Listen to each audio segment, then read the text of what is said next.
Oh, that ain't it. Hold on. There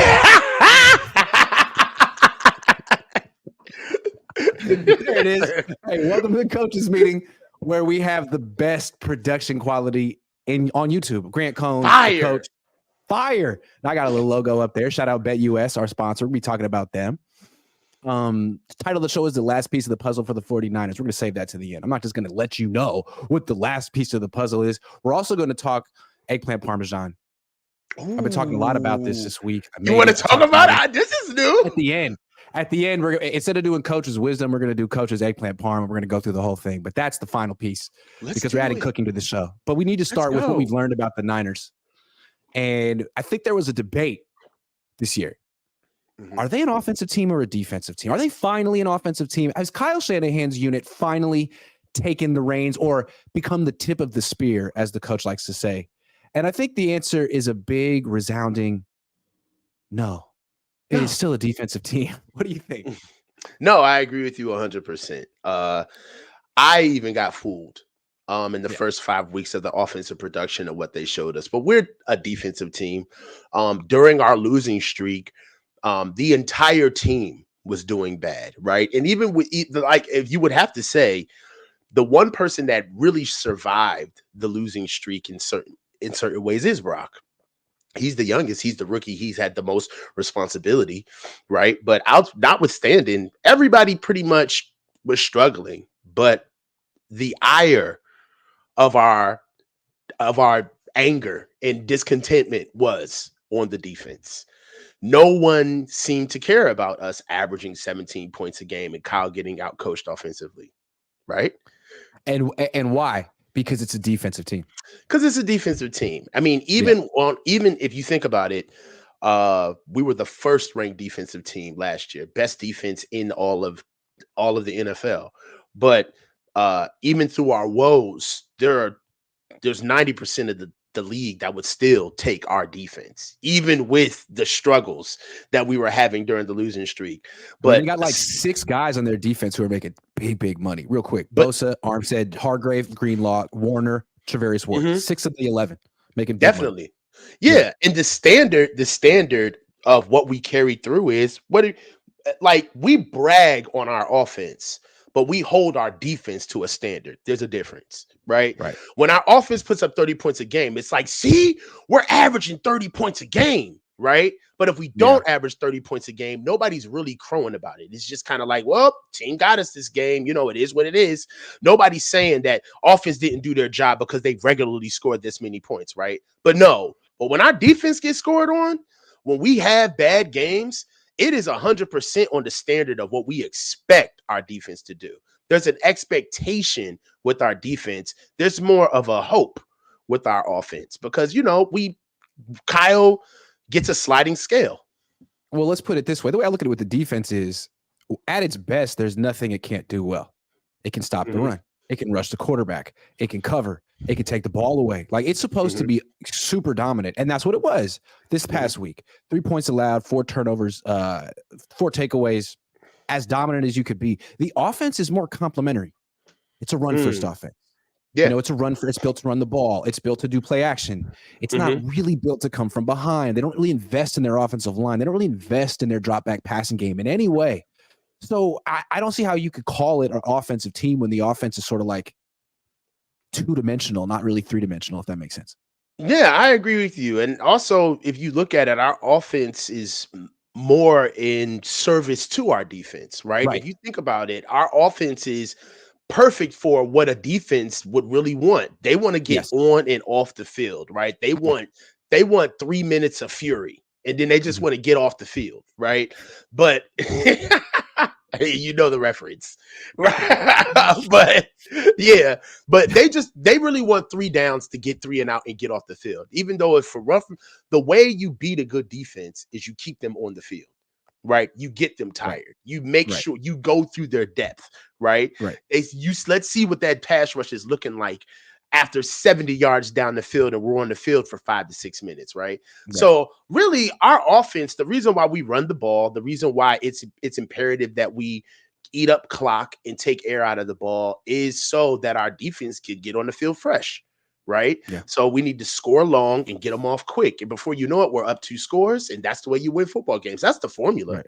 But yeah, you have 2 scores and the defense can lean on you. The defense can pin its ears back, not worry about the run game, just rush the quarterback. And the offense can lean on the run and play action and never really have to get to drop back stuff until 3rd and long, which is a couple of plays a game, you know? yeah, it really does. It kind of shortens the window of like game time decisions, like game time moments where it's like, well, look, we really don't even have to get out of our script as long as we've scored. We score on the first long drive, or we score. Our defense gets you off the field. We're up 1. All we have to do is get down and kick 3, essentially, right? We're playing money ball. We would love to go up 14, but up 2 scores is up 2 scores regardless, right? And with that type of defense playing, man, it's automatically just tilting the league, right? That's why tilting the game. That's why it's hard for us to play from behind, because we don't have any like strike now elements of our offense, right? We're not even really built for it, to be really honest. And that's why I think it's interesting why Steve Wilks gets so much blame. It's like, dude, he's the defensive coordinator. This is Kyle Shanahan's team. But I think for the last few years, it's really been understood. Like, this is a defensive team. The defensive coordinator has a very high standard he has to live up to. And Kyle gets to kind of be like the mad scientist who's exceeding expectations, I guess, because of his quarterback or offensive line. But like, Wilks is like, hey, Wilks, you know, your defense ranks 8th. That's not good enough. That's not good enough. Not the way this team is built. And like, that's not really fair either. But to his credit, what he did this Sunday was he's respond. Yeah. I'm going to put something out about it, but he's like, is he exonerated? You know, like when's the last time, you know, we asked Kyle to work outside of his MO, right? Work outside of what you usually do and perform. All right. And I want you to come up. I want you to be your best in the most advantageous moments of the game. Right. And on top of it, I want you to show me something emotionally from you as a coach on the fly that I've never seen before. That's what we just did to Coach Wilks. Coach Wilks is not a gregarious guy. He is not a rah-rah guy. What you saw on the sidelines from Coach Wilks Sunday was coaching. That's I'm gonna do what my job is called to do. All right. I'm challenged. For what it's worth, we could talk about the defense being number 1, and we're still top 10. We could talk about me being for all of the things that are really in my favor. I'm being scapegoated. I got to sit out here and the call was on me. Cool. It still takes a grown man to believe in his skill and say, I'm still going to show up and kick ass. I'm still going to get on the sidelines and show that, all right, you guys, because what it is that it's a dog whistle for the fact that he can't do what he's doing or he's not doing his job, right? And you don't have those type of moments with Trevarius Ward. You don't have Amry Thomas going directly to Coach Wilks, and you can tell that the energy between them, just looking at Amry Thomas's face, telling him, I got you. Thank you for believing in me. Thank you for giving me a shot. I'm not going to let you down. That's what that conversation was. You could clearly see it. That is something that we're led by the defense. You know, when's the last time Kyle's been asked to do that? Never. You know. All right, I got a question for you. I want to talk offensive line. Okay, switch it up a little bit, because this is the weakness of the team, and I'm not sure the Niners are playing their five best ones. We saw John Feliciano start at left guard this past week. To me, the untrained eye, he looked pretty good. And I'm starting to wonder, like, why he isn't starting at right guard. So my question to you, an offensive line aficionado, is to sort of just break down Spencer Burford versus John Feliciano. One's young, one's older. They seem different. How do you stack them up against each other? Well, the biggest thing is that one is just, I mean, let's just go with the biggest differences between them. Strength. John plays with a lot more strength than Spencer does. He's just stronger than him. He has a stronger base, stronger legs, stronger hands. And with linemen, when you talk about strength, it's almost picture like a quarterback with throwing his arm on different planes, right? Where you can throw the ball, right? But being able to sidearm, loft the ball, rope it in, guide it in, throw somebody open. Those are all different levels of throwing the ball. The same way is for linemen on defensive and offensive line, right? So having brute strength, having core strength, having strong hands, having strong feet are all different elements of strength, right? So you can have somebody with a strong core, but they have weak hands. You see what I'm saying? They're all come in different.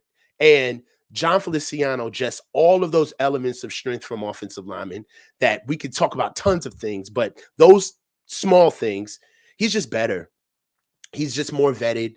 I feel as though that at times Spencer, because he doesn't trust his strength, he has to take advantage of angles and take advantage of space. He lunges at times. When he gets out on linebackers, he moves out as fast as he can get there because he wants to catch the block more than deliver a blow.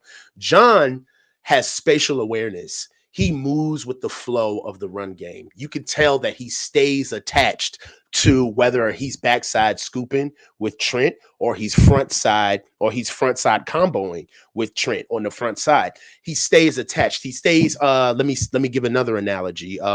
It's the blocking in combo blocking, guys, is the equivalent of corners staying in phase. Okay, with receivers. Okay, when a corner breaks out of phase, what happens? His angles are off with the receiver. He's not close. He's lunging, and he's not in phase with the receiver anymore. Beat. He's beat. Exactly. When you're running with a guard or you're running with a tackle, your spatial awareness, it's important for you to be in phase, for you guys to have the same play foot, for you guys to be moving in tandem. So the power that you generate is simultaneous, right?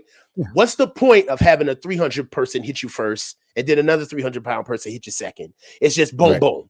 It really doesn't generate what you're trying to achieve. With that, John does that in spades compared to Spencer Burford. He really should be getting a little bit more time starting at the right guard position. That was my question. Like, why is he not starting at right guard, and should he be? Yeah, he should be. And for me, maybe this is just a smart move from Coach Forrester's standpoint with the offensive line, because maybe he's saying, all right, look, the floor is Spencer, right? And we know John is versatile, right? We can't play Spencer at center. We can't play Spencer at left guard, right? We really can only play him at that position. So why not strengthen my entire unit by having a strong utility guy that I can plug in anywhere, right?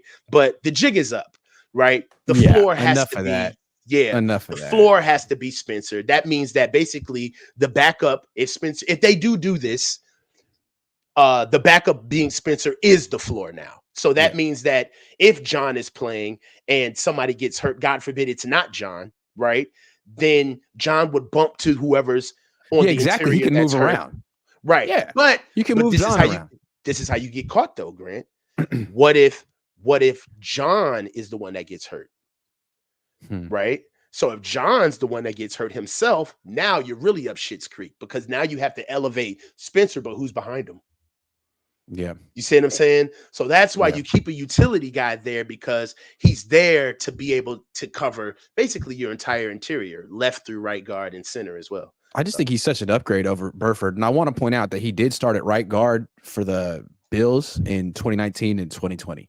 And he started at left guard in 2021 and played center in 2022. So he's had experience at all those spots. I don't think there's any reason at this point. Like, nothing against Spencer Burford. I just don't think it's worked out the way the Niners envisioned. Like, he was splitting time with Daniel Brunskill last year purely because they thought it would help Burford this year. Like, Brunskill should have been playing all the time last year. He's better. And I don't think it necessarily – I haven't seen a jump with Burford. Have you? Yes. Okay. Yes. What have you seen? There is a jump. There's a jump. So he's stronger. Even though he isn't as strong as he was, he's much stronger than he was when he first came into the league. He's bigger, right? He's definitely worked on his body. Now, what I have seen is that he's headier as far as – there were moments where I worried about him. I was concerned about him even knowing the offense at times last year, right? He knows the entire offense now. He moves with good intention, but I can tell that the problem with Spencer is that he knows what his weakness is. He plays like it. He lunges, right? He knows he's not strong enough. He knows that he's not going to deliver a blow. And when he catches people sleeping, he overcompensates, right? But I'm going to tell you right now, if Spencer got stronger, you play him over John Feliciano, no doubt, because that's literally it. I feel like all of the deficiencies of But that's Spencer, not going to happen this year. it's not going to happen this year. Sorry, I just feel sorry, like not to. Sorry. no. That tells me like, hey, maybe Be next devil's year. advocate. Better luck next year. Be devil's advocate. I'm not mad at you. Yeah. All I'm saying is that with Spencer, I want to say this because he's kind of been my little pet project this year. Sure. I want to love on him. With Spencer, if he got stronger, he's automatically a top 10 guard in the league. He's got that type of agility. To the Niners, like they've given him so much faith and patience. He's 23. Yeah. So he just strength turned 23 a few months ago. Like all of his deficiencies are atrophies off of because he's not strong. You see what I'm saying? Like if he was strong, all of the rest of that stuff would not even be a problem, honestly. And I guess they're feeling like the gap between him and Feliciano isn't big enough that they want to take away the experience. I just think it's amazing how patient. I let it ride. Right guard. I let it ride. As opposed to like the quarterback. Anyway, but yeah, man, they can really develop a right guard like no one's business. Oh, Javon Kinlaw's been getting God's grace. I mean, come on, let's not go there, Grant. They pick and choose who they want to give patience to, man. That is so true. Before we move on real quick, who has improved more from year 1 to year 2? Spencer Burford or Drake Jackson? Because to me, they're similar. It's just that they had less patience for Jackson because I don't know. Jackson's on the most important unit of the team. Right. And the Niners don't really care about offensive line. They're like, you know what, Spencer? Go get him. Yeah, we can't lie about D-line. D-line is like literally the only position group where it's like you got to show improve literally every day. Rinse do every day here. Yeah, if we're not the tip of the spear, we're losing. All right. Let's take a few super chats real quick. Let's do it. Ernie says real difference this win to loses penalties. Real difference this win to loses penalties. Well, we led in penalties 5-7 in that game. Gammon Brown, this is for you. Like and subscribe to Coach, the fastest growing 49ers channel in Dylan's voice. My 5 favorite podcasters are Coach because he spits hot fire. Yeah. Coach, let me point that out real quick. Coach. So please subscribe to the Coach's YouTube channel. The link is in the description, and I will post the link in the chat right now. Thank you, guys. We just hit 2K. I'm humbled, and it's a privilege to be here. I'm glad you guys are having me and just let me have my opinion, man. And also keep me honest, right? I love telling me when I'm wrong. Ezekiel Sanchez has just joined. Did Coach get in trouble for texting? Yo, he kept on to the last show. Yo, they be watching, bro. That is a goated quote. That is a goated quote. I got annoyed. Sorry, but we talked about it yesterday. We're good. Yes, we did talk about it. I feel like that's exactly how my dad would have talked to me if I had done that on the show. He'd be like, what are you doing? What are you doing? I got a question for you. So we just broke down Burford and Feliciano. Mm-hmm. This week, the Niners got a big choice to make on their defense. Do they play Amry Thomas or Isaiah Oliver? They started off the year playing Amry Thomas in the nickel. They start Lenore outside, and then the nickel, they move Lenore inside and play Amry Thomas as a third guy. Remember, Fangio used to do that with Chris Culliver. He'd bring him in to be the number 3 cornerback on the outside. And he got benched at halftime of week 1. Then they went with Oliver the rest of the first half of the season, kept Lenore outside, and he got benched at the bye week. Went back to Amry Thomas, and boy, he did a good job against Calvin Ridley. What do you think? You got Mike Evans, Chris Godwin. How would you? There's not really a right answer here. What would you do? I would go with Amry Thomas. I mean, he showed improved against the Jaguars. He had a good game. One of the biggest things with Amry Thomas is just that I saw is confidence.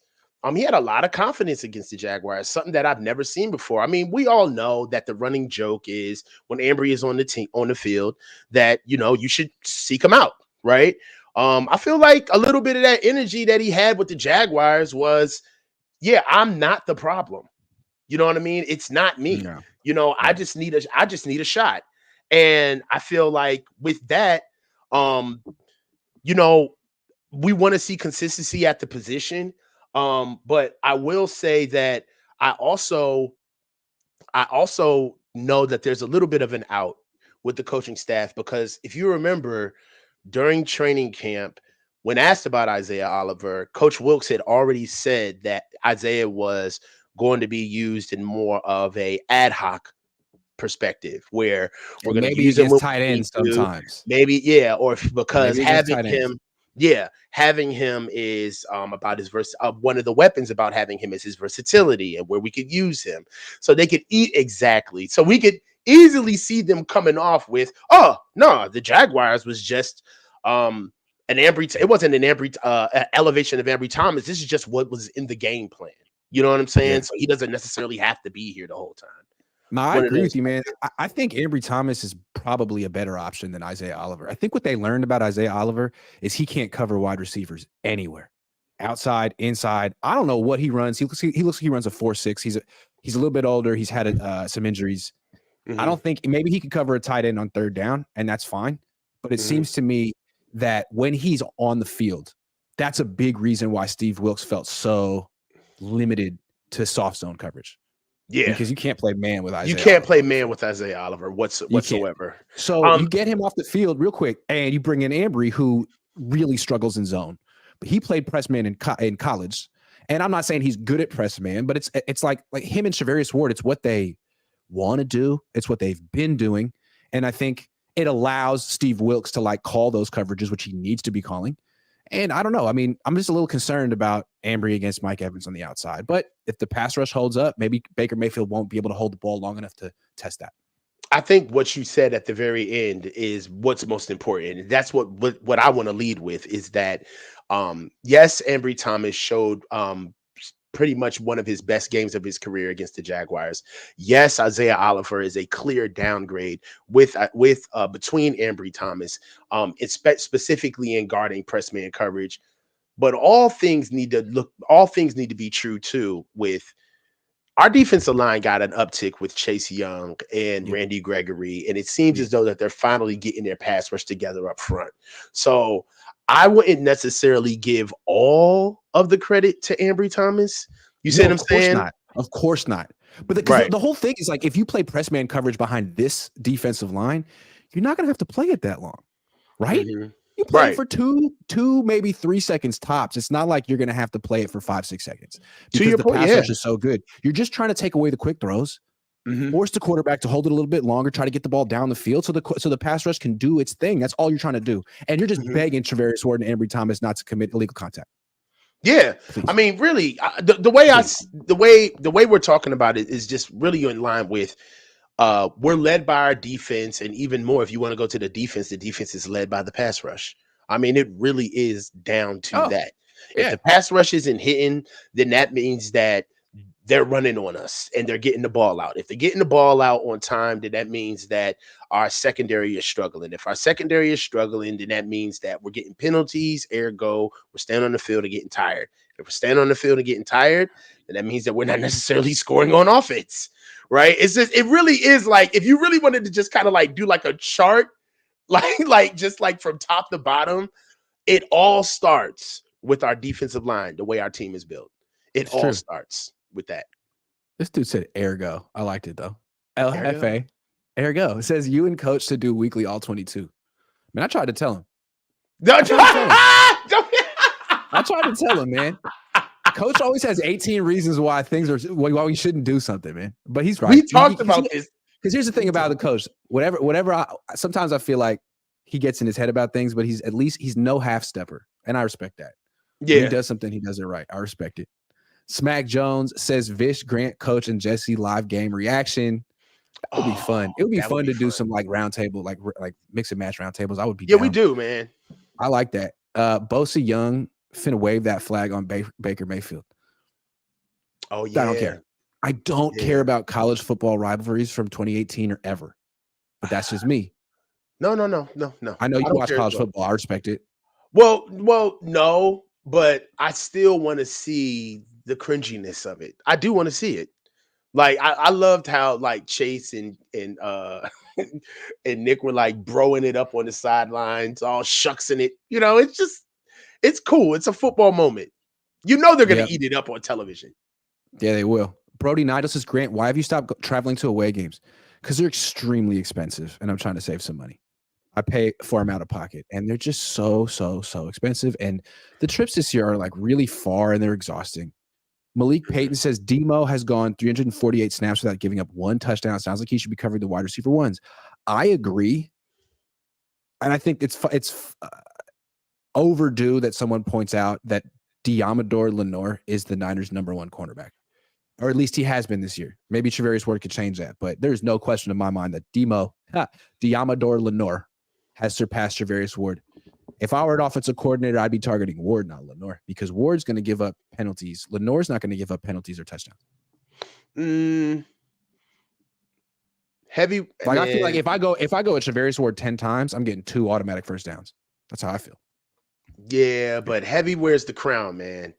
I understand that we can go apples to oranges. I mean, we can try to go apples to apples and say, oh, well, Demo's stats versus Travarius' stats, Demo's the guy, but heavy is the crown, man. Being a #1 corner is a whole different experience from being on that other side of the field.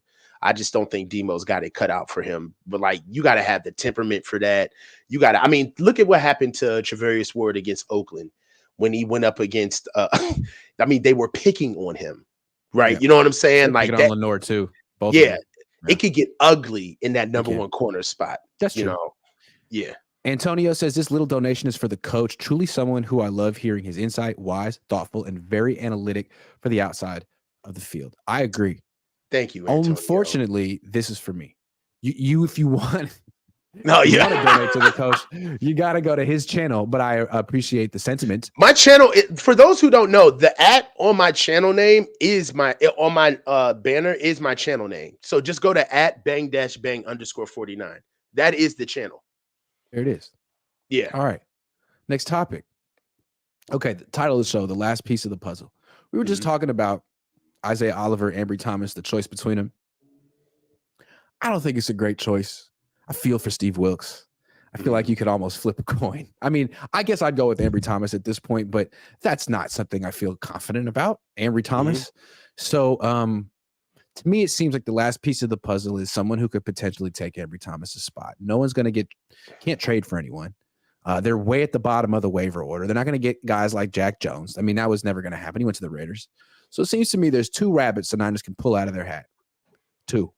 And I don't know that they're going to produce rabbits, but Samuel Womack, Darrell Luter Jr., if one of those 2 guys steps up and is, I don't even want to use the word good, but like solid, man, the Niners are in business. But if they don't, good teams are going to be able to exploit this. They're finally at the position where I do feel like they are a man away. They're a corner away. If we're looking at defense, right? I'm not talking about for the team.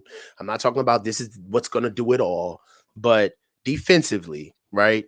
They're 1 guy away. They're 1 corner away, right? They seem as though it's a defensive team. You can't have a glaring weakness if you're a defensive team. Yeah, it seems like they're 1 guy away. And I would love to see what Darrell Luter Jr. is going to do. I haven't seen him, but for what we heard early on, he was going to be a clear contributor right away, especially in press man coverage, how physical he was.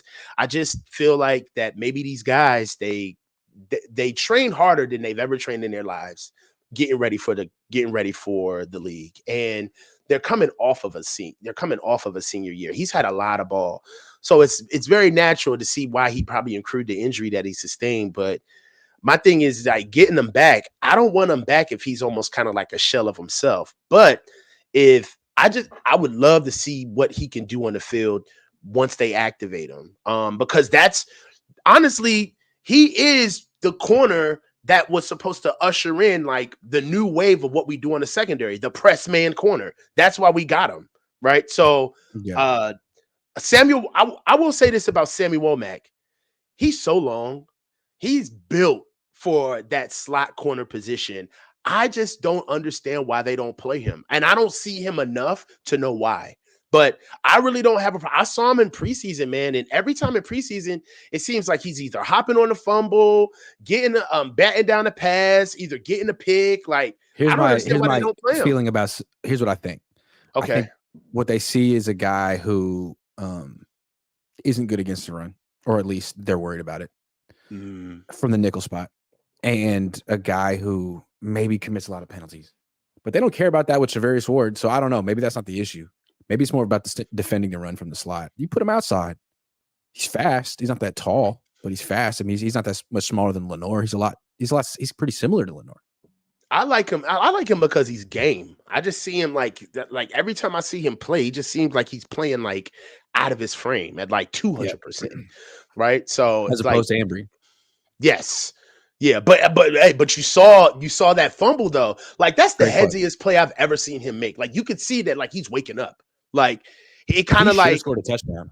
The only reason he didn't score a touchdown is because his team was on the field. Bro. The band was out. The band. Dog, I was livid. Like I just didn't understand why like moments like that make me worry about like the standard of like, I feel like the Niners are that friend who you have who is like rich and you're trying to get him to understand that he's a narcissist. And as he's kind of like coming through to his realization along the way, you have to remind him like, don't shit on the waiter. Like be nice to the person pumping your gas. Like the Niners have a hard time with like the little things. Like stay off the field. All right. Don't fight before the game. Okay. Like don't argue on Twitter. Like like I just I don't understand. That's well put. I totally agree with that. So let's see if Darrell Luter Jr. can fix that. Paul says, I'm sort of craving a close win at this point. We already know that we can front run and blow out opponents by 30. All right. Well, I'll tell them to keep it close. Hey, they kept it close against the Giants for a little while. Then they blew them out. Hey, the Cardinals kept it close for a little bit. They did. Josh Dobbs, underrated. He was too good for the Cardinals. They were like, we're trying to lose, Josh. Get the hell out of here. Keith Murphy, the unbeaten, says, can we win the chip if we get in a kicking contest? I don't know, man. It seems like if you ice Jake Moody, he crumbles. He melts. He asks great questions, man. Keith Murphy always asks Keith Murphy has, well, that's because he's unbeaten. All right, let's check out our sponsor, BetUS. I'm curious to see what the Niners' current betting line is for the upcoming game, and it says they're 12-point favorites. 12-point favorites at home. Over-under is 41. So let me do the math real quick. They're expecting what? What? I don't know. Say that again. 15 to 27. I don't know. Something like 13 to 13. I don't think we're going to cover 12. We just came off an emotional we just came off an emotional win. Yeah. Coming off of a bye, and we're traveling back. I don't see 12 points, but we're definitely going to beat that ass though. We're going to beat the Bucks. 12 points, though. I would not pick the Niners to cover that. I know they just won in a blowout, and everyone's thinking the Niners are back, but like they've lost 3 of their last 4. And then how are you going to go? That's so true, Grant. I'm tripping. How are you gonna go over under 12? Right? I mean, give a 12-point spread, but the over under is 41. Like, come on, so man. Yeah, the Bucks are going to score like 10 points. Wait a second. 10 points. Yeah. Like, what are we talking about? Like, are they that bad? I mean, they expect like a complete blowout. They lost to Houston by 2. They lost to Buffalo by 6. They lost to Atlanta by 3. They lost to Detroit by 14. That was a while ago. They lost to Philly by 14. Okay. So it's possible. Niners are as good as Philly, maybe. So it's possible, but I wouldn't pick the Niners to cover a 12-point spread in a game where the whole world is picking them to win, because I'm not sure that they're necessarily dedicated to their beating the Bucks to their standard, to your exactly. Point. So anyway, if anyone wants to wager, click the link in my description. Get 125% sign-up bonus on your first deposit. And what's nice about BetUS is there's a 24-hour payout, so you don't have to wait to get your winnings. Thank you, BetUS. All right. I got another question for you. Let me get the right thing. So the Niners like to talk about their standard. They do it when they win. They beat the Jaguars. They beat the Cowboys. And they say, oh, it's really not about the other team. This is just what we do. And now we can sort of admit that we weren't really giving our best effort in our losing streak. And when we play to our standard, this is what happens. And it seems to me, it's like, yeah, it's a nice thing to say. It sounds great. Sounds like you're a mature team that knows that has reached a championship level. But really, I don't think they do that. I don't think they have a standard. I think they fluctuates. And it sort of depends on who they're playing and when they're playing that team, which would mean that they're sort of playing to their opponent, not to their standard. What do you think? Yeah, I agree with that 100%. That's, really what I've seen with the team. I know that there's a lot of people who want to look at the team from a two different narratives, right? The 5-0 Niners and then the 0-3 Niners, right? But really, they're the Niners the entire way through. And if you look at the trend, it seems as though that we lose to teams because we expect to beat them or we play down to our opponent. If we played the way we played against the Jaguars versus the Bears, the Bengals, and the who else did we lose to? The Vikings. The Browns, the Bengals, and the Vikings. Yeah, the Browns, the Bengals, and the Vikings. We might be undefeated. Yeah. I mean, that was just 100. That was more effort. Like when we were 5-0, right? When we were 5-0, and we were seeing the 90-yard drives, right, for 3 games in a row, and we were seeing the missed tackles and like the weak gang tackling, and we were seeing CMC being overused, right? They were still winning. So when they're winning, you can't really say anything because you're just going to get dumped on. But we were still seeing these things. It wasn't until the losses started happening because of it. But as far as effort is concerned, I think you asked this question. I don't think you explicitly said it this way, but I think your question basically alluded to the Cowboys win being pretty much like what started all of this. Like us beating the Cowboys and blowing them out with the effort that we used to beat them kind of gave us a really bad false sense of confidence on how we need to be able, the effort that we need to have to beat teams. And one thing that was different about this win out of the 6 wins that we have this year is that we earned this one. This was a 60-minute game.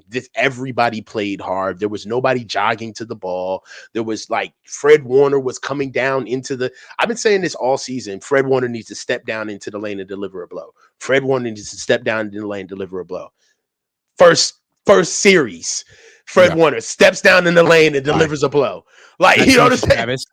Nice to meet you, Travis. My name's Fred. Yes. Yeah. You know what I mean? Like, that's what we've been talking about, like, all season. So they play down to their opponents. That one of the things is that, and another thing, when they were losing, they were really talking as if they had everything under control and we've been through this before and I'm not worried. Like Fred Warner, I'm not worried about this. These are the least of my concerns. Like, so it is your effort then. Yeah. So it is. It is your effort, yeah. Yeah. So it's like now, you're externally motivated, not internally motivated. Like you need people to say, the Niners going to lose this game. Jacksonville's better than them. Niners falling off 3 losses in a row. That fueled them in 2019. If you remember, when they got out to that 8-0 start, you had a lot of people saying, "Oh, this team's pretenders. They're not that good." And Richard Sherman ate it right up and used it. He used it to keep the fire burning. And he would almost like purposely talk about it during press conferences, like, "Oh, it worked." No, I don't want anybody like even when if you notice this is what the genius of Uncle Sherm. Even when it was known, like, all right, the Niners are the shit, right? We were like 6-0, 7-0, right? He still wouldn't let the media congratulate us. He still wouldn't let it happen. He was almost obnoxious with it. Like, oh, no, don't come here now. Don't try to get on us now. Because I think that Richard understood what they had. he understood like, okay, we can't play around with this. And if these boys start seeing their name on ESPN everywhere, if these guys start seeing more media guys suck up to them, if everybody starts getting a podcast, everybody wants to start hearing what you have to say. All right. Now, all of a sudden, it may bleed into our effort, right? Like, I understand that, you know, we have a very gregarious and famous team, but it's a whole different ballgame trying to get on a podcast after you got your ass whooped. You know what I'm saying? Like, let's see you get on camera after that. Let's see you talk about the game after that. You know what I mean? His wife being like, so what happened? Yeah. So what? Where were you, Fred? Where were you? So how come you didn't step down in the hole, Fred? Yeah, like during the loss, the last linebacker thing, I married. And girlfriends ask the worst questions when you're mad. Like, so why didn't you kick a home run during the game? like.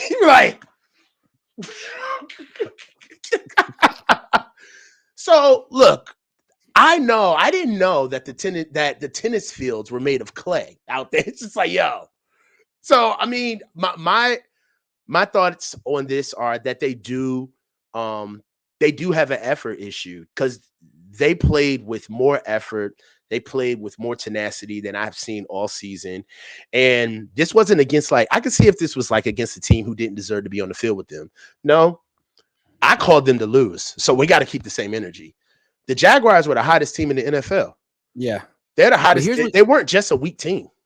But here's what concerns me, though, about the Niners' great effort against Jacksonville. Two things. One, it came after a lot of people said they're going to lose. So you had that, like, external motivation. And then also you had a week to rest and prepare. And this is an old team. It's the fourth oldest team in the league. And Kyle said they looked old and slow, fatigued and slow before the bye week. And I wonder, it's like, yeah, okay, so they play to their opponent, but do they also play to their age? Well, I guess we'll find out. That's a very good question, because one thing that we've talked about with the window is that the only reason why these names matter to us is because of the production that's attached with them, right?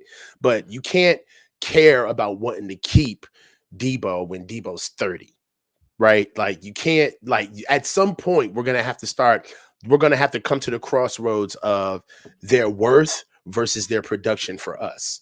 Right. So, yeah, this is nice to have all of these names and to seemingly have a staunch team.